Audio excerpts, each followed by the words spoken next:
जी जनाब, बस शुक्र है अल्लाह का बेटे, गुजारा चल रहा है। जी क्या पढ़े थे कल हम, कौन बताएगा?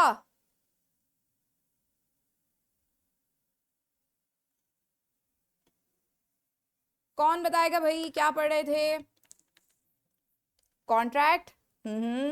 वालेकुम सलाम मुबीन जी। और कॉन्ट्रैक्ट में क्या पढ़ रहे थे? हम्म। हम्म।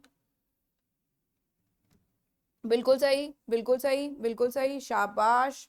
तो आज जरा इसको थोड़ा आगे बढ़ाते हैं।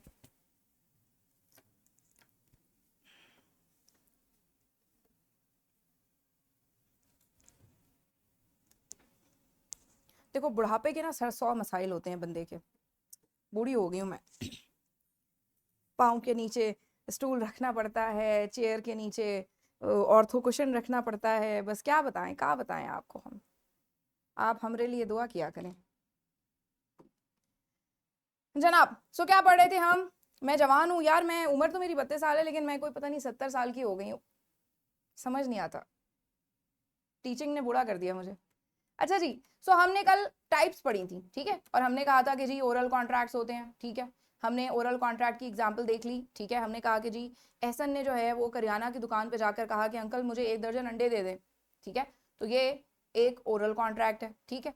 मनाबी ने मुझे कहा कि मैम आप ITBP पढ़ाना शुरू कर दें, ये भी एक ओरल कॉन्ट्रैक्ट है, ठीक। इसी तरह रिटर्न की अगर हम बात करें तो नाइला ने मुजम्मिल को एक ज़मीन बेची, तो वो जो जमीन बेची, आपको पता है ना कि जमीन के तो प्रॉपर कागज ट्रांसफर होते हैं, तो ये एक रिटन कॉन्ट्रैक्ट है। इसी तरह अंबर ने आई कैप में या मनाबी में इनरोल करवाया, तो आपको पता है ना बेटा, उसके लिए प्रॉपरली फॉर्म फिल करना पड़ता है, चाहे सॉफ्ट में हो चाहे हार्ड में हो, राइट? ऐसा ही है एवरीवन। जो रिस्पॉन्ड नहीं करेगा वो जाए। यस मैम नहीं, बस खाली जी लिख दो चंदा, खाली जी, ठीक है। मुझे पता चलेगा आप मेरे साथ हैं। सिर्फ आपको तो नहीं ना कैंपस का मजा चाहिए होता, मुझे भी तो चाहिए होता है ना। एक तो सबसे गम की बात यह है कि मैं यहाँ बोतलें खींच के नहीं मार सकती हैं जरनब। सबसे ज्यादा दुख की यही बात है कि मैं बोतलें नहीं खींच के मार सकती। तो चलो, कोई बात नहीं, कोई फील तो आए ना क्लास वाली, है कि नहीं मुबीन? हैं जी? ठीक है, ओके जी, शाबाश। अच्छा, सो अंबर ने इनरोल करवाया मनाबी में या फिर आई कैप में, तो ये एक रिटन कॉन्ट्रैक्ट है, ठीक है। मैं भी मिस करती हूँ बेटा। और तीसरा है बाय कंडक्ट। सो उसके अंदर क्या हुआ कि असद ने जो है वो जब असद एयरपोर्ट पे गया तो वहां पर पोर्टर ने उसकी हेल्प की, और फिर असद ने पोर्टर को कुछ पैसे दिए, तो ये कॉन्ट्रैक्ट है आपका बाय कंडक्ट। अच्छा, बाय कंडक्ट जो कॉन्ट्रैक्ट होता है ना बेटा, इसको कंस्ट्रक्टिव कॉन्ट्रैक्ट भी कहते हैं। कंस्ट्रक्टिव, कंस्ट्रक्शन होती है ना, कंस्ट्रक्शन, उसी से निकला है ये वर्ड कंस्ट्रक्टिव। तो जो कॉन्ट्रैक्ट बाय कंडक्ट हो यानी आपके बिहेवियर से हो, उसको कंस्ट्रक्टिव कॉन्ट्रैक्ट भी कहते हैं, इसको इम्प्लाइड कॉन्ट्रैक्ट भी कहते हैं, और इसको कॉन्ट्रैक्ट बाय कंडक्ट भी कहते हैं, इसको कॉन्ट्रैक्ट बाय बिहेवियर भी कहते हैं। काफी सारे नाम हैं इसके, ठीक है। सबसे ज्यादा जो यूज होता है वो होता है कॉन्ट्रैक्ट बाय कंडक्ट या फिर इम्प्लाइड कॉन्ट्रैक्ट, ठीक। अच्छा, सो कहते हैं कि ये एक ऐसा कॉन्ट्रैक्ट है जो कि बाय कंडक्ट हो सकता है, ठीक है। इसके अलावा क्या हुआ, तंजील ने जो है वो शू पॉलिशर, तंजील जो है वो खड़ा हुआ था बस स्टॉप के ऊपर, और वहां पर एक शू पॉलिशर बैठे हुए थे, मोची। मोची ने उनके जूते साफ कर दिए, तंजील ने कुछ भी नहीं बोला। इसका मतलब क्या है, तंजील और मोची के दरमियान एक कंस्ट्रक्टिव या फिर एक कॉन्ट्रैक्ट बाय कंडक्ट या फिर एक इम्प्लाइड कॉन्ट्रैक्ट स्टैब्लिश हो गया, कि जिस कॉन्ट्रैक्ट के अंदर मोची ने तंजील को एक सर्विस प्रोवाइड की और तंजील ने मोची को सर्विस प्रोवाइड करने से रोका नहीं, और चूंकि तंजील ने वो सर्विस जानते बूझते हासिल की है, तो अब तंजील के ऊपर ये फर्ज हो गया कि वो उस मोची को कुछ कंपेंसेशन दे। क्या आपको मेरी बात समझ आ रही है? आज कोई नया बच्चा तो नहीं है ना, सारे कल वाले हैं? कोई नया बच्चा है तो बताए, मेरा नहीं ख्याल। ओके, आगे बढ़ते हैं।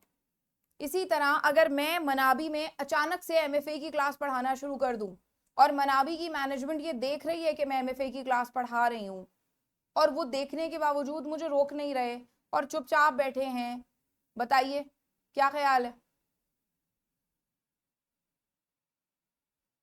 जी क्या ख्याल है?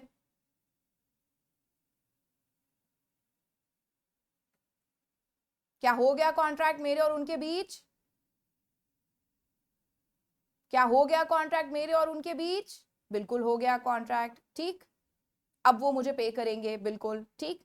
इसी तरह अलीना ने जो है वो आकर विंडशील्ड क्लीन कर दी, तो अब अलीना हकदार हो गई उस गाड़ी वाले से विंडशील्ड साफ करने की कंपेंसेशन के।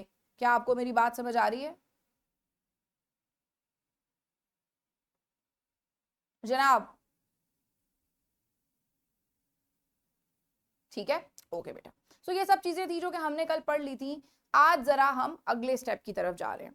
इसका मतलब है कि बेटे आपको ये समझ आ गया कि कॉन्ट्रैक्ट होता है, ठीक है, और कॉन्ट्रैक्ट किस तरह से होता है। कॉन्ट्रैक्ट्स ओरल भी होते हैं, कॉन्ट्रैक्ट्स रिटन भी होते हैं, कॉन्ट्रैक्ट्स इम्प्लाइड भी होते हैं, कॉन्ट्रैक्ट्स हम सब ने किए हुए भी हैं। हम सब, हो सकता है कि हमने जमीन ना खरीदी हो सकता है कि हमने बिल्डिंग ना खरीदी हो सकता है कि हमने गाड़ी ना खरीदी हो, लेकिन हम सब लोगों ने जाकर ग्रोसरी स्टोर से कुछ ना कुछ जरूर खरीदा है। हम सब लोगों ने आई कैप में जरूर इनरोल करवाया है। हम सब लोगों ने मनाबी में जरूर इनरोल करवाया है। हम सब लोगों ने कुछ ना कुछ करियाने की दुकान से जरूर खरीदा है। हम सब लोगों ने कुछ ना कुछ किसी ना किसी ब्रांड से या किसी ना किसी नॉन ब्रांड से, नॉर्मल दुकान से जाके जरूर खरीदा है। तो हम सब लोगों का एक्सपीरियंस है कॉन्ट्रैक्ट्स करने का, बस हमें पता नहीं था कि हम कॉन्ट्रैक्ट में एंटर कर रहे हैं, लेकिन अब हमें पता चल चुका है। क्या आपको मेरी बात समझ आ रही है? अब आप जब बाजार जाएंगे, क्या आपके जहन में ये बात आएगी कि मैं एक कॉन्ट्रैक्ट कर रहा हूं या कर रही हूं जनाब?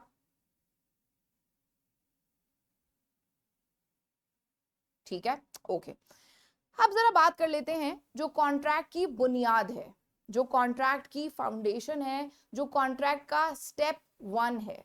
यानी कॉन्ट्रैक्ट यहां से शुरू होता है, कॉन्ट्रैक्ट की पैदाइश यहां से होती है, और वो है प्रपोजल या ऑफर।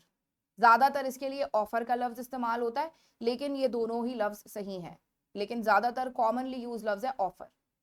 ऑफर क्या होती है देख लेते हैं। कहते हैं ऑफर है एक स्टेटमेंट ऑफ विलिंगनेस। ये स्टेटमेंट ऑफ विलिंगनेस क्या होती है? स्टेटमेंट का तो मतलब है इजहार। स्टेटमेंट का लाजमी हमेशा ये मतलब नहीं होता कि बेटा लिखकर ही स्टेटमेंट दी है, ओरल स्टेटमेंट भी होती है, ठीक है। स्टेटमेंट आपके रवैये से भी होती है। मुझे बताइए कि जो कुली ने कंधे पे उठा के सामान रख लिया, ये उसने एक इजहार किया ना कि मैं आपके लिए काम करना चाहता हूँ। क्या ख्याल है? आप जब खड़े हुए थे रेलवे स्टेशन पे या जब बस स्टॉप पे, तो मोची ने आपके जूते साफ करना शुरू कर दिए, उसने एक स्टेटमेंट दिया, मुंह से कुछ ना बोला, रवैये से स्टेटमेंट दिया। तो स्टेटमेंट ओरली भी दिया जा सकता है, स्टेटमेंट रिटन फॉर्म में भी दिया जा सकता है, स्टेटमेंट अपने रवैये से भी दिया जा सकता है, ठीक है। सो स्टेटमेंट का बिल्कुल ये मतलब नहीं है कि ये कुछ लिखी हुई चीज होगी। स्टेटमेंट ऑफ विलिंगनेस, विलिंगनेस क्या है? विलिंगनेस है कि मैं एक काम करना चाहता हूं, मैं काम करने के लिए विलिंग हूं, मैं काम करने के लिए राजी हूं, I want to do something. So offer basically एक इजहार है आपकी विलिंगनेस का, that I want to do this for you. आप लोग जब ग्रोसरी स्टोर जाते हैं और आप लोग काउंटर पे चीजें रखना शुरू करते हैं और बार कोड स्कैनिंग हो रही होती है, तो आप अपनी विलिंगनेस का इजहार करते हैं ना कि मैंने ये केचप की बोतल खरीदनी है। क्या ख्याल है? हाँ, आप लोगों ने जब मनाबी में कोऑर्डिनेटर को ये कहा कि मुझे बी लॉ में, बिजनेस लॉ में एनरोल कर दीजिए, आपने अपनी विलिंगनेस का इजहार किया ना, that you want to take business law classes from me, from Manabi, right.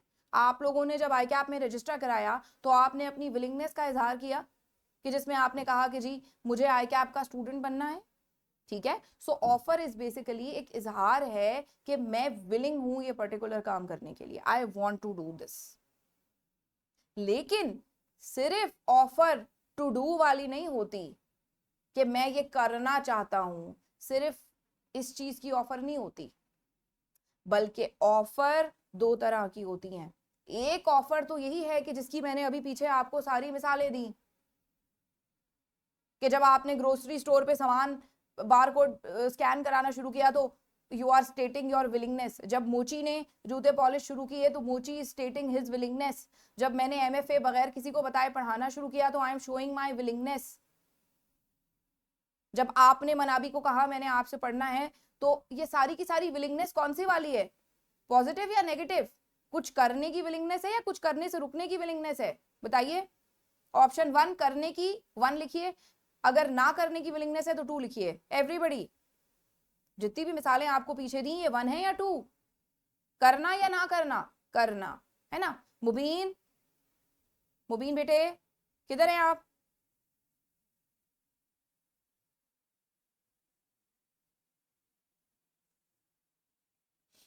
Okay, Mubeen respond नहीं कर रहे थे ना तो इसलिए, ठीक है। सो बेटा एक तो ये हो गई कुछ करने की ऑफर, सही है। इसकी एग्जाम्पल देख लेते हैं, कुछ करने की ऑफर की एग्जाम्पल देख लेते हैं।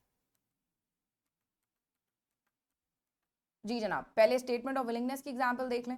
तो यहाँ पे क्या हुआ, कहते हैं अतिया जो है वो ऑफरर है, ठीक है, और अतिया ने बुशरा को ऑफर की, क्या ऑफर की, सॉरी, अतिया ने बुशरा को ऑफर की, क्या ऑफर की, कि मैं तुम्हारी गाड़ी खरीदना चाहती हूं, ठीक। ये क्या है, ये क्या है, स्टेटमेंट ऑफ विलिंगनेस। क्या है, स्टेटमेंट ऑफ विलिंगनेस। अगले पेज पे आते हैं, अब देख लेते हैं टू डू वाली क्या होती है, ठीक है। सो बेसिकली यहाँ पे क्या हुआ, एहसन है and Ehsan is the buyer, Ehsan ने ऑफर की अली को and Ali is the seller, ठीक है। एहसन ने अली से कहा कि मैं तुम्हारी गाड़ी खरीदना चाहता हूँ 30 लाख की, 3 मिलियन। आप लोगों को पता है ना बेटा 10 लाख 1 मिलियन होता है, और हमेशा मिलियन में अमाउंट बोला करें, अच्छी लगती है, फॉर्मल लगती है, ठीक है। सो 3M is what, 3M is 3 million, सही। पेपर में आपने M नहीं लिखना है, पेपर में पूरा मिलियन लिखना है। तो यहाँ पे क्या हुआ कि एहसन ने अली को ऑफर की कि मैं तुम्हारी गाड़ी खरीदना चाहता हूं, ठीक है। ये ऑफर कौन सी वाली है, टू डू वाली या एब्सटेन वाली? नंबर 1 है या नंबर 2, करने की या रुकने की?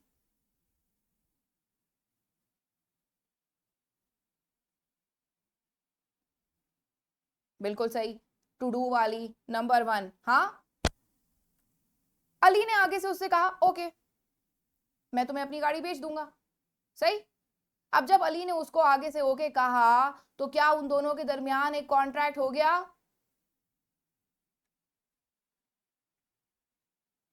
क्या उन दोनों के दरमियान कॉन्ट्रैक्ट हो गया? एक बंदे ने ऑफर की, अगले बंदे ने ऑफर को एक्सेप्ट कर लिया, कॉन्ट्रैक्ट हो गया। हाँ, अब पीछे तो नहीं हट सकते, पीछे तो नहीं हट सकते, अब तो मानना ही पड़ेगा। हाँ, क्या ख्याल, सही, ओके।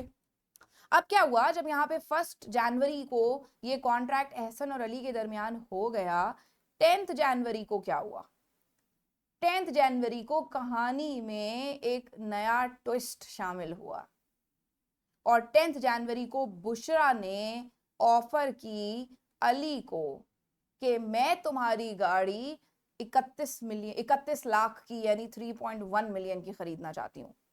अब बताइए अली को इसमें कितना फायदा हो रहा है?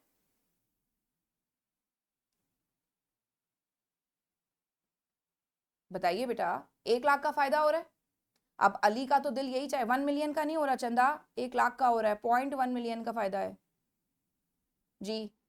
अब मुझे बताइए अली का तो दिल यही चाहेगा कि वो ये गाड़ी एहसन के बजाय बुशरा को बेचे, दिल तो यही चाहेगा, लेकिन क्या वो ऐसा कर सकता है? क्यों? क्योंकि उसका तो कॉन्ट्रैक्ट हुआ हुआ है एहसन से, अब तो वो पीछे नहीं हट सकता, है ना, सही। अब आप मुझे ये बताइएगा जरा कि ये जो 1 जनवरी की ऑफर है, लेजर देखा करें मेरा, लेजर ये इंपॉर्टेंट होता है। ये जो 1 जनवरी की ऑफर है, ये जो ऑफर एहसन ने अली को की है, क्या ये टू डू वाली है या फिर एब्सटेन वाली? अगर टू डू वाली है तो 1 लिखिए, एब्सटेन वाली है तो 2 लिखिए। 1 है, सही है ना, ओके। और ये जो 10 जनवरी को बुशरा ने अली को ऑफर की है, ये बताइए ये 1 वाली है या 2 वाली? कुछ करने वाली है या कुछ करने से रुकने वाली? ये भी 1 वाली है। बुशरा को थोड़ी बताया कि अली का कॉन्ट्रैक्ट हुआ हुआ है एहसन से, बुशरा ने तो अली से सिंपली कहा कि मुझे ये मैं तुम्हारी गाड़ी खरीदना चाहती हूँ। सो ये जो दोनों ऑफरें हैं ये टू डू वाली है, सही। यहां तक हम सब एक साथ हैं, क्योंकि कहानी बदलने वाली है, कहानी में आने वाला है ट्विस्ट। ट्विस्ट ऐसा आया कहानी में कि 11 जनवरी को अली की हो गई नीयत खराब, और अली ने कहा कि क्यों ना मैं 1 लाख वाला फायदा उठाऊं, लेकिन अली पीछे हट नहीं सकता है बिकॉज अली का एहसन के साथ कॉन्ट्रैक्ट है। तो अली ने क्या किया, अली ने एहसन के पास गया और अली ने एहसन को ऑफर की not to buy the car. समझ आई मेरी बात कि 2 तरह की ऑफरें होती हैं, टू डू समथिंग और नॉट टू डू समथिंग। कुछ करने की भी ऑफर हो सकती है और कुछ करने से रुकने की भी ऑफर हो सकती है। तो बेटा ये जो 11 जनवरी की ऑफर है, बताइए ये 1 वाली है या 2 वाली? इज इट टाइप 1 और टाइप 2? 11 जनवरी की जो ऑफर है, इज इट टाइप 2? अल्हम्दुलिल्लाह आपको बात समझ आ रही है, इसका मतलब है, ठीक है। सो बेटा 1 जनवरी वाली ऑफर थी कुछ करने वाली, 10 जनवरी वाली भी ऑफर कुछ करने वाली ही थी, टू डू वाली। लेकिन ये जो 11 जनवरी की ऑफर है ये एब्सटेन वाली है, ठीक है। सो अली ने हसन से ये कहा कि अगर तुम, क्योंकि मेरा तो कॉन्ट्रैक्ट हो चुका है तो I have to sell you the car, मगर अगर तुम ये कॉन्ट्रैक्ट खत्म कर लो तो मैं तुम्हें 50,000 दे दूंगा, क्योंकि उसको 1 लाख वहां से एक्स्ट्रा मिल रहे हैं। कॉन्ट्रैक्ट खत्म करने में 50 का फायदा हो रहा है जी, फायदा हो रहा है 50 का, फायदा उठा ले, सही। सो अब क्या हुआ, अब यहाँ पे एहसन की मर्जी है वो इस ऑफर को एक्सेप्ट करे या ना करे। एहसन ने अली को कह दिया ओके, और जैसे ही एहसन ने अली को कहा वैसे ही एक नया कॉन्ट्रैक्ट एहसन और अली के दरमियान पैदा हो गया और पुराना कॉन्ट्रैक्ट खत्म हो गया। और नया कॉन्ट्रैक्ट क्या है कि अली एहसन को 50,000 देगा, सही, और एहसन ये वाली गाड़ी अब नहीं खरीदेगा। नेट में देखो, नेट में देखो तो 50,000 का फायदा हो रहा है अली को, 1 लाख वहां से लेगा, 50 एहसन को देगा, 50 उसके अपने, हाँ हो रहा है। इसका मतलब है आपको मेरी बात समझ आ रही है।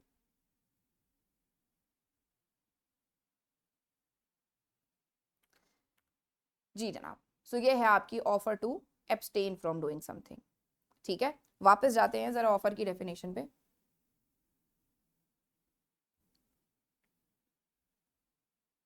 जी जनाब, क्या पढ़ा था हमने ऑफर में? स्टेटमेंट ऑफ विलिंगनेस, यहाँ पे हम बिल्कुल क्लियर हो गए हैं, ठीक है।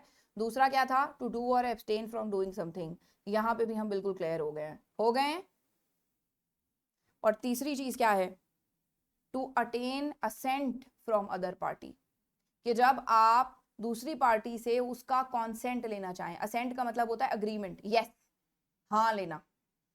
तो हमेशा याद रखिएगा कि जब आप किसी को ऑफर करते हैं तो आपकी नीयत यही होनी चाहिए कि आपको अगली पार्टी से हाँ लेनी है। अगर आपने अगली पार्टी से हाँ नहीं ली है, यानी अगर आपकी ऐसी नीयत नहीं थी कि आप अगली पार्टी से हाँ लें, तो ये आपकी गलती है।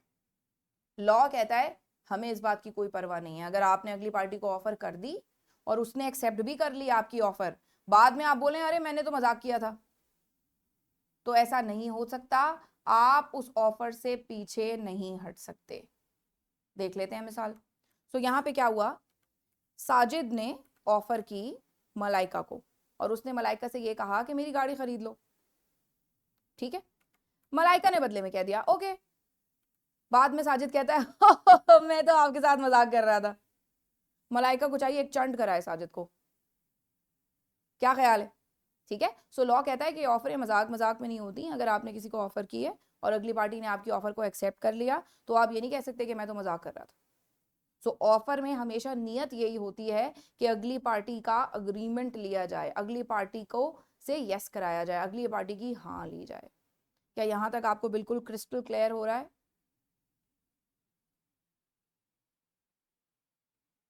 जनाब बिल्कुल क्लियर हो रहा है?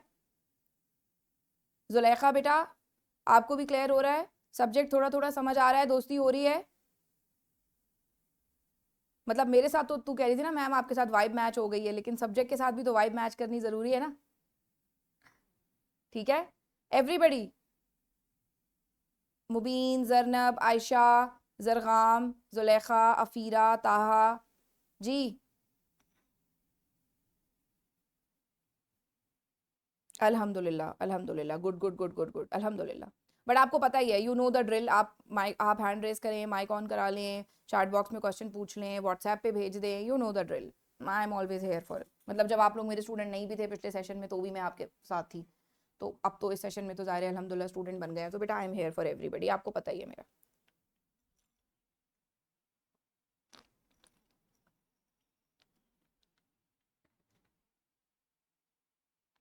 हाँ मैं देख रही हूँ ताहा, तेरी आनियां जानियां चल रही हैं इतनी। चल रिकॉर्डिंग ले लेना फिर। ओके जी, आगे बढ़ते हैं जनाब।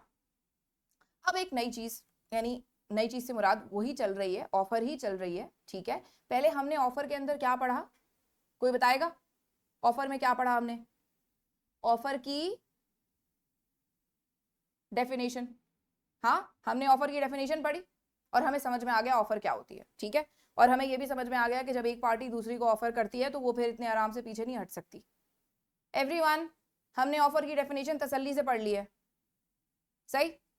ओके। अब हम जरा देख रहे हैं कि ऑफर की टाइप्स कितनी होती हैं जी।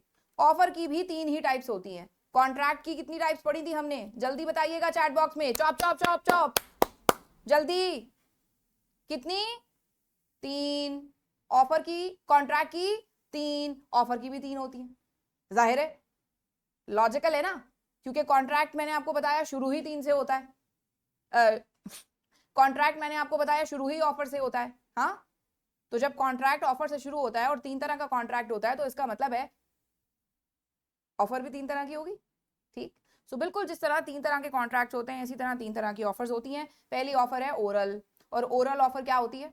जैसे कि आप ग्रोसरी स्टोर पे गए और आपने वहां पे जाके कहा कि मुझे 1 दर्जन अंडे दे दीजिए। जैसे कि मेरा कॉन्ट्रैक्ट मनावी के साथ, क्योंकि मनावी अब तो जाहिर है कि अपना दिल जान जिगर सारा कुछ मनावी है, लेकिन जिस वक्त शुरू किया था, मैंने पहले भी बहुत दफ़ा बताया, सर उमैर हनीफ ने और सर जहांगीर जो कि टीचर नहीं है मगर वो भी चार्टर्ड अकाउंटेंट हैं, तो उन दोनों ने मिलके मनावी का आइडिया कंसीव किया था। ये दोनों दोस्त थे और सर उमैर क्योंकि मेरे बिल्कुल भाइयों की तरह से थे बहुत, बिकॉज हम एक साथ काम करते थे, तो उन्होंने मुझे ये आइडिया अपना सुनाया, फिर मैं भी इनके साथ जुड़ गई। लेकिन आज तक कोई लिखत पढ़त नहीं हुई है हमारी, बस जो चल रहा है वो प्यार मोहब्बत में चल रहा है। तो ओरल भी ऑफर्स होती हैं, ठीक है। इसी तरह आपकी रिटन ऑफर्स भी होती हैं, ठीक है, जिसके अंदर आपकी हो गई परचेज ऑफ लैंड, जिसके अंदर आपका आई कैप के साथ, जो आपने आई कैप से कहा जी मैं आपका स्टूडेंट बनना चाहता हूँ या चाहती हूँ, जिस तरह आपने मनाबी से कहा कि मैं आपका स्टूडेंट बनना चाहता हूँ या चाहती हूँ, ठीक है, तो ये आपकी रिटन ऑफर्स होती हैं। और तीसरी आपकी अगेन वही बाय कंडक्ट ऑफर होती है, जिसके अंदर बहुत दफ़ा पिछली 3-4 तो नहीं, पिछली एक क्लास में और उससे पहले भी, यानी कुछ बच्चे हैं जिन्होंने पहले से ज्वाइन किया हुआ था, बात हो चुकी है कि जी जब एक ट्रेन स्टेशन पे आप जाकर उतरते हैं गाड़ी से, तो खुली आपका सामान अपने कंधों पे रख के चलना शुरू कर देता है, तो उसका जो चलना है वो बेसिकली ऑफर देना है, ठीक है ना? एवरीवन समझ आ रही है ये वाली बात? कि जिस तरह एयरपोर्ट पे जब आप उतरते हैं, पोर्टर ट्रॉली लेके आता है और आपका सामान ट्रॉली में रखना शुरू कर देता है, ये उसका जो रखना है ये ऑफर देना है, ठीक है एवरीवन। मैं अगर मनाबी में एकदम से अकाउंटिंग या एमएफए पढ़ाना शुरू कर दूं और मैं क्लास ले रही हूँ, ग्रुप में मैसेज कर रही हूँ, कोऑर्डिनेटर को भी पता है, तो ये जो सारा कुछ मेरा करना है ये क्या है? ऑफर देना है बाय कंडक्ट। और अगली पार्टी अगर मेरी ऑफर पे चुप करके बैठ जाए, मुझे देख रही है वो, और चुप करके बैठ जाए मेरी ऑफर पे, तो क्या मतलब होगा इसका? कि उन्होंने मेरी ऑफर को क्या कर लिया? एक्सेप्ट कर लिया, मेरी ऑफर को कबूल कर लिया। और जब मैं वो काम किए जा रही हूँ और वो देखे जा रहे हैं, इसका मतलब है हमारे दरमियान एक कॉन्ट्रैक्ट हो चुका है। और अब अगर वो मुझे उस काम को करने के पैसे नहीं देते, तो मैं उनको कोर्ट में लेके जा सकती हूँ। जिस बच्चे ने आके सिग्नल पे मेरा शीशा साफ किया, मैंने उसको शीशा साफ करने से नहीं रोका, अब मेरे और उस बच्चे के दरमियान एक कॉन्ट्रैक्ट हो गया। शीशा साफ करना क्या था, कोई बताएगा? ऑफर थी या एक्सेप्टेंस थी? अगर ऑफर थी तो 1 लिखिए, एक्सेप्टेंस थी तो 2 लिखिए, जल्दी से।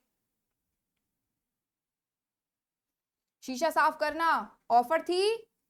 ऑफर थी। और मेरा कुछ भी ना कहना ऑफर थी कि एक्सेप्टेंस? एक्सेप्टेंस। और उसकी ऑफर से और मेरे कुछ भी ना कहने से हमारे दरमियान क्या पैदा हो गया? कॉन्ट्रैक्ट। कौन सा वाला? तीसरी टाइप का, बाय कंडक्ट। अल्हम्दुलिल्लाह आपको बात समझ आ रही है, ठीक है। सो पार्टीज की बात कर लेते हैं। कहते हैं एक कॉन्ट्रैक्ट में, और ये बेटा कुछ साइड में एग्जांपल्स भी लिखी हुई हैं, ये जरा इनको पढ़ लीजिएगा, अच्छी एग्जांपल्स हैं ये। अब कहते हैं कॉन्ट्रैक्ट में दो पार्टियां होती हैं। वैसे तो अभी तक आपको समझ आ ही गया होगा, क्या ख्याल है? जितनी भी आपको मिसालें दी हैं, हर मिसाल के अंदर एक बंदा ऑफर कर रहा है, दूसरा बंदा ऑफर रिसीव कर रहा है और उसको एक्सेप्ट कर रहा है। हाँ, ऐसा ही हुआ है। आपने मनाबी को ऑफर की कि भाई मैंने मनाबी ज्वाइन करना है, तो आप ऑफर कर रहे हैं, मनाबी ऑफर रिसीव कर रहा है ना। आप करियाने की दुकान पे गए, अंकल से कहा अंकल 1 दर्जन अंडे दे दें, तो आप अंडे खरीदने की ऑफर कर रहे हैं और अंकल ऑफर को एक्सेप्ट कर रहे हैं। आपने आई कैप से बोला मैंने आपका स्टूडेंट बनना है, तो आपने आई कैप को एक फॉर्म जमा करके दिया, आप आई कैप को ऑफर कर रहे हैं, आई कैप उस फॉर्म को एक्सेप्ट करके एक्सेप्टेंस दे रहा है। तो अभी तक आपको समझ आ गया होगा कि कॉन्ट्रैक्ट में दो पार्टियां होती हैं, है ना। तो बिल्कुल ऐसा ही है, कॉन्ट्रैक्ट में दो ही पार्टियां होती हैं और ऑफर में दो ही पार्टियां होती हैं, ठीक है। सो ऑफर में दो जो पार्टियां होती हैं उनके क्या नाम है?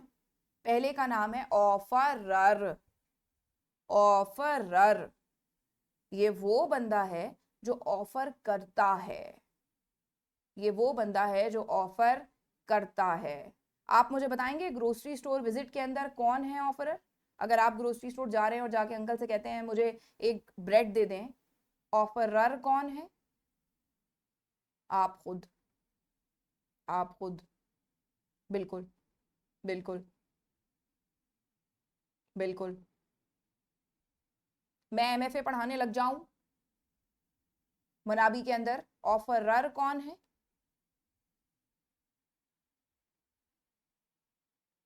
मैं।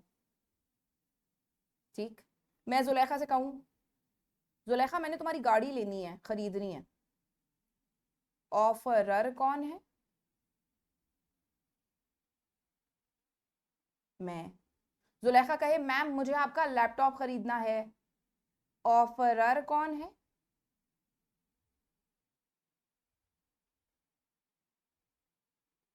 समझ आ गई आपको बात, इसका मतलब है ओके।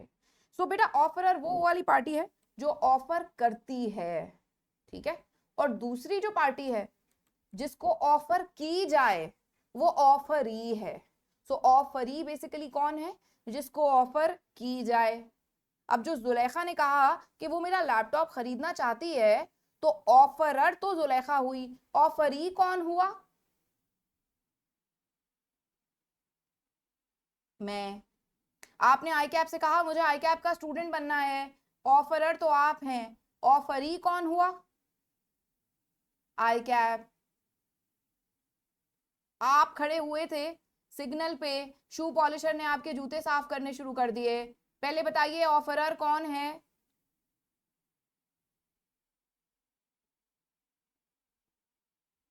पॉलिशर, बिल्कुल। और ऑफरी कौन है? आप, बिल्कुल सही। आप गए ग्रोसरी स्टोर पे, आपने अपनी ट्रॉली में चीजें डाली और काउंटर पे रखना शुरू कर दी, उसने बारकोड स्कैनिंग शुरू कर दी, ऑफरर कौन है?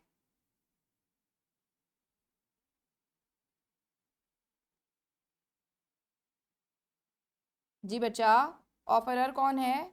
क्या हो गया, इतनी अच्छी चल रही थी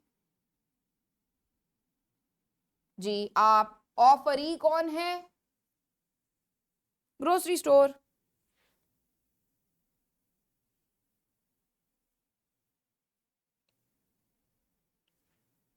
समझ आ गई बात आपको, इसका मतलब है, ठीक है बेटे ओके। सो कहते हैं कि ऑफर के अंदर दो पार्टियां होती हैं, एक पार्टी वो जो ऑफर करे उसको ऑफरर कहते हैं, और जो पार्टी ऑफर वो करे, रिसीव करे, recipient of the offer, to whom the offer is being made, उस पार्टी को कहते हैं ऑफरी।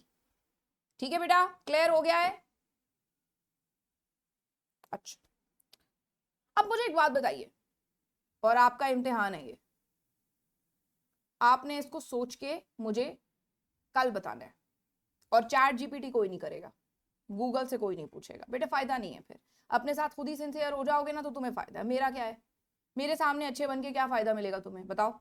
मेरे सामने अच्छा इंप्रेशन करके कोई फायदा मिलेगा? ठीक है। अच्छा नायाब बेटा, आपने देर से ज्वाइन किया है। हेलो बेटा नायाब, वेलकम टू द क्लास। आप क्लास के बीच में आई थी, टॉपिक चल रहा था तो इसलिए मैंने आपको वेलकम नहीं किया। Nayab, can you hear me? Type something in the chat box please. हमारी क्लास का उसूल ये है चंदा कि आप क्लास में मुस्तकिल इंगेज होते हैं मेरे साथ, ठीक है। तो आप चैट बॉक्स में जी लिखते जाते हैं, जी लिखते जाते हैं, ताकि मुझे पता चले, बिकॉज मैं ऐसे, मुझे बिल्कुल नहीं मज़ा आता है अगर आप लोग बोले ना तो, ठीक है। ओके नायाब, नायाब थोड़ा सा लेट ज्वाइन किया बेटा, इंशाल्लाह आज की कल की क्लास दोनों यूट्यूब पे अपलोड हो जाएंगी, आप ले लीजिएगा वहाँ से। ये इस हफ्ते की सारी क्लासेस यूट्यूब पे अपलोड होंगी, फिर उसके बाद पोर्टल पे जाएंगी, ठीक है। ओके जी, अच्छा। सो अब सवाल मेरा आपसे ये है, और आपने इस पर सोच के आना है और मुझे कल जवाब देना है।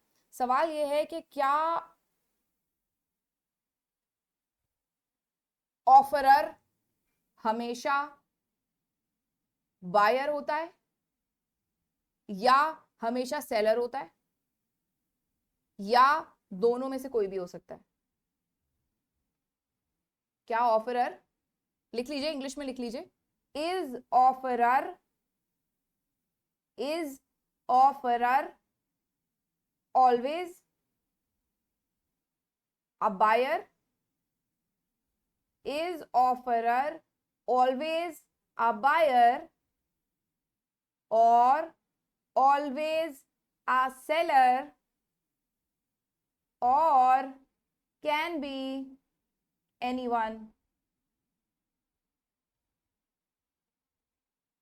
Explain with examples. दो एग्जाम्पल्स देनी है आपने, सिनेरियो जो आपको मैंने नहीं सिखाए, सिनेरियो बना के लाना है कल अंग्रेजी में। मैं चेक करूंगी कि आपकी अंग्रेजी कैसी है, ठीक है। बल्कि जो लोग इनरोल्ड है ना, वो तो मुझे ग्रुप में भेजें लिखकर, हाथ से लिखें कागज के ऊपर, उसकी तस्वीर खींचें और उसकी तस्वीर खींच के मुझे बिजनेस लॉ के ग्रुप में भेजें, आप जो जो लोग बिजनेस लॉ के ग्रुप में एडेड हैं, ठीक है बेटा। मुझे दो एग्जाम्पल्स चाहिए।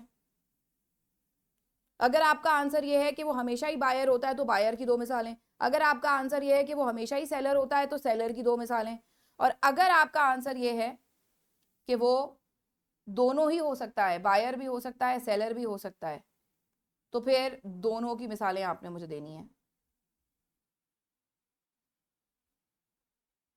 जी जनाब, समझ आ गई मेरी बात?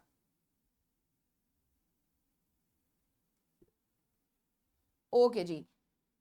बेटे आज शाम को मुझे आप 6 बजे तक भेज दें, लेकिन ग्रुप के अंदर भेजिएगा, डीएम डीएम कोई नहीं करे, क्योंकि बेटा डीएम खो जाता है, वो फिर मुझसे नहीं होता, वो मिलता नहीं है मुझे। मैं देखना चाह रही हूँ आप लोग कैसा लिखते हैं ना, आपकी नब्ज पे हाथ रखूंगी तभी पता चलेगा ना क्या बीमारियां हैं, ठीक है। हकीम साहब नहीं होते, नब्ज देख के बता देते हैं।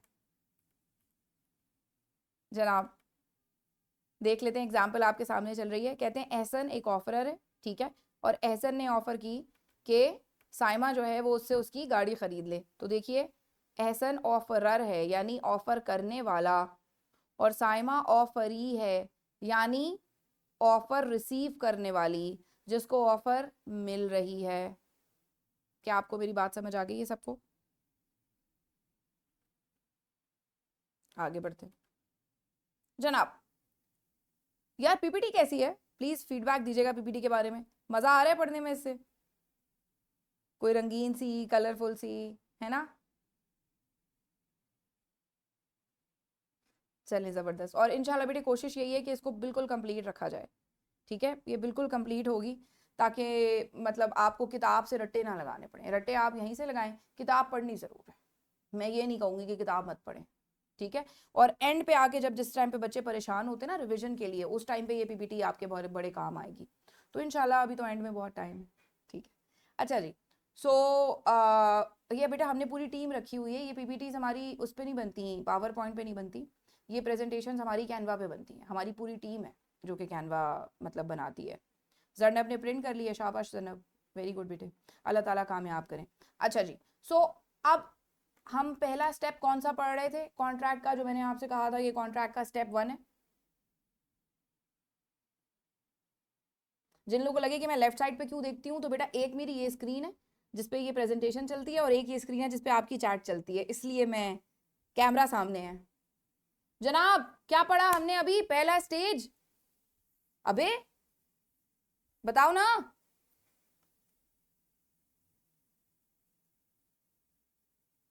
कॉन्ट्रैक्ट की पहली स्टेज क्या पड़ी बेटे? ऑफर। कॉन्ट्रैक्ट की पहली स्टेज क्या पड़ी? ऑफर। ठीक है, पहली सीढ़ी पे कदम हमने रख दिया है और अब हम जा रहे हैं अगली सीढ़ी पे। ठीक है, देख लेते हैं अगली सीढ़ी पे क्या हमारा मुंतजिर है।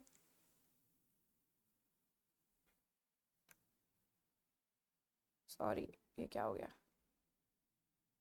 जी। देखते हैं अगली सीढ़ी पे क्या हमारा मुंतजिर है जी। सो अगली सीढ़ी है प्रॉमिस।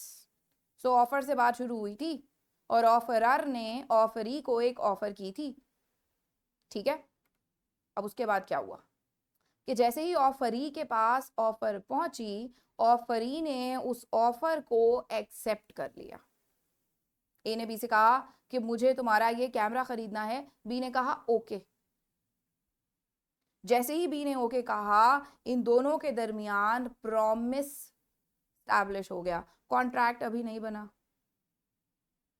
कॉन्ट्रैक्ट इतनी आसानी से नहीं बन जाता, बहुत सारी सीढ़ियां चढ़नी पड़ती हैं कॉन्ट्रैक्ट तक पहुंचने के लिए। तो जैसे ही ऑफर ने एक्सेप्टेंस के साथ मुलाकात की, वैसे ही ऑफरर और ऑफरी के दरमियान बन गया एक प्रॉमिस। जैसे ही ऑफरी ने एक्सेप्ट कर लिया ऑफर को, वैसे ही इन दोनों के दरमियान बन गया एक प्रॉमिस। और प्रॉमिस की भी दो पार्टियां होती हैं। पहली पार्टी जो प्रॉमिस की होती है वो कौन सी होती है? एक्सेप्टर। और दूसरी पार्टी कौन सी होती है? एक्सेप्टी। क्या आप मुझे ये बता सकते हैं कि एक्सेप्टर और एक्सेप्टी में से ऑफरर कौन सा वाला है? इम्तिहान है। एक्सेप्टर और एक्सेप्टी में से ऑफरर कौन सा वाला है?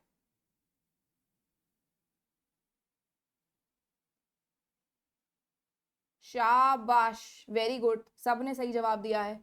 एक्सेप्टर और एक्सेप्टी में से ऑफरर कौन सा वाला है? एक्सेप्टी।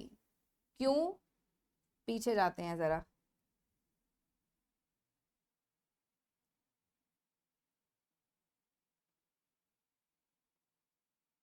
देखिएगा बेटा ये जरा इधर, एहसन ने साइमा को ऑफर की थी ना? हाँ, तो साइमा क्या थी? जल्दी से लिख के बताइए, डबल ई या ओ आर लिख दीजिए, पूरा पूरा ना लिखा करें, डबल ई लिख दें या ओ आर लिख दें, जल्दी से। साइमा क्या थी? ऑफरी थी ना? हाँ, तो इसका मतलब है कि मैंने बॉल यूं फेंकी है, साइमा के पास बॉल है। हाँ, साइमा बॉल यहां फेंकेगी ना, इसका मतलब है ऑफरी एक्सेप्टेंस देता है। तो जैसे ही ऑफरी एक्सेप्टेंस देता है, वैसे ही ऑफरी क्या बन जाता है? क्या बन जाता है? एक्सेप्टर। जैसे ही ऑफरी एक्सेप्टेंस देता है वो बन जाता है एक्सेप्टर। और जिसको एक्सेप्टेंस देता है, जिसका नाम पहले ऑफरर था, अब वो रेसिपिएंट हो गया ना। यानी पहले मैंने बॉल सामने फेंकी थी, अब बॉल मेरी तरफ आ रही है। तो पहले मैं अर थी, अब मैं ई हो गई। मेरी बात समझ आ रही है ना, अर और ई वाली? हाँ, ठीक है। सो जो ऑफरर था वो एक्सेप्टी बन जाएगा, जो ऑफरी थी एक्सेप्टर बन जाएगी। ऑफरी एक्सेप्ट करेगी तो जो बॉल उसके पास आई है वो सामने की तरफ फेंकेगी। तो अब बॉल का जो रेसिपिएंट है, क्योंकि आपको पता है कि रेसिपिएंट हमेशा ई होता है, डबल ई, है ना? और जो सेंडर होता है वो हमेशा ओ आर होता है, राइट? ऑफर भेजने वाला ओ आर था और जिसको ऑफर मिली थी वो डबल ई थी, है ना? इसी तरह एक्सेप्टेंस भेजने वाला भी ओ आर होगा और जिसको एक्सेप्टेंस मिलेगी वो डबल ई होगी। तो ये उसूल याद रखिएगा, ठीक? Okay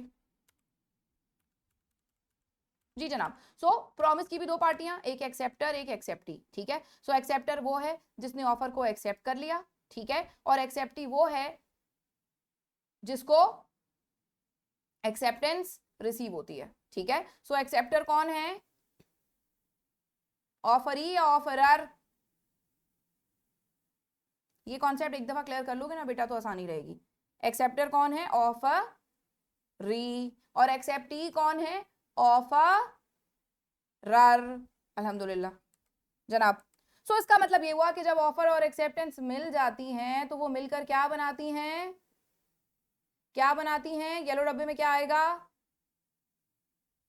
promise. प्रॉमिस, ठीक है? तो जब ऑफर और एक्सेप्टेंस मिल जाती हैं तो वो मिलकर बनाती हैं प्रॉमिस, ठीक? ओके, सो बेटा पहली सीढ़ी क्या थी? ऑफर। दूसरी सीढ़ी क्या है? प्रॉमिस। अब हम जा रहे हैं तीसरी सीढ़ी की तरफ। जाएं तीसरी सीढ़ी की तरफ।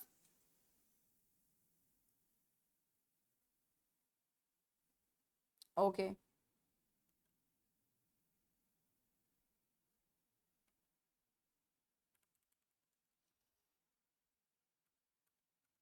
ये जरा देखिएगा, एक एग्जाम्पल और है यहाँ पर। ये जरा देखिएगा, यहाँ पे मेरा लेजर देखिएगा कैसे मूव कर रहा है। ठीक है, सो बेसिकली यहाँ पे क्या हुआ था? समीना ने ख्याल को ऑफर की थी कि मेरी गाड़ी ले लो।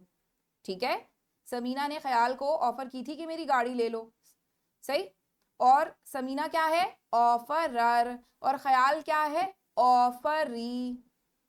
ठीक है, ख्याल ने इस ऑफर को कर लिया एक्सेप्ट। तो जैसे ही ख्याल ने इस ऑफर को एक्सेप्ट किया तो ख्याल ऑफरी से क्या बन गया? लेजर देखना, लेजर की मूवमेंट देखना। ख्याल ऑफरी से क्या बन गया? जल्दी बताओ। Acceptor. Very good, very good. और समीना ऑफरर से क्या बन गई? लेजर देखना, एक्सेप्टी। ठीक है, सो ये इसकी एक विजुअल प्रेजेंटेशन भी आपके सामने। जनाब 2 स्टेप्स हो गए, अब हम जा रहे हैं तीसरी सीढ़ी की तरफ। ठीक है, लेकिन तीसरी सीढ़ी जो है ना वो थोड़ी सी ज्यादा ऊंची है, तो उसके लिए हमें कल जो है वो डिस्कशन करना पड़ेगा। लेकिन फिलहाल के लिए सिर्फ तीसरी सीढ़ी का नाम सुन लीजिए कि उसका नाम है agreement. Agreement.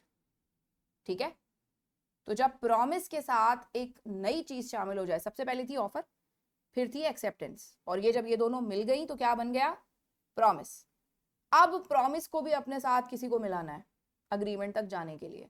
Step by step जा रहे हैं ना, तो प्रॉमिस को अग्रीमेंट तक जाने के लिए अपने साथ मिलाना है एक चीज को जिसका नाम है कंसिडरेशन। कंसिडरेशन।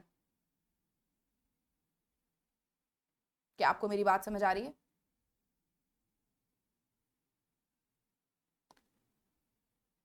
जनाब अब मुझे एक बात बताइए, कल है जुमा, तो कल हमारी क्लास 1:30 से 2:30 तो नहीं हो सकती।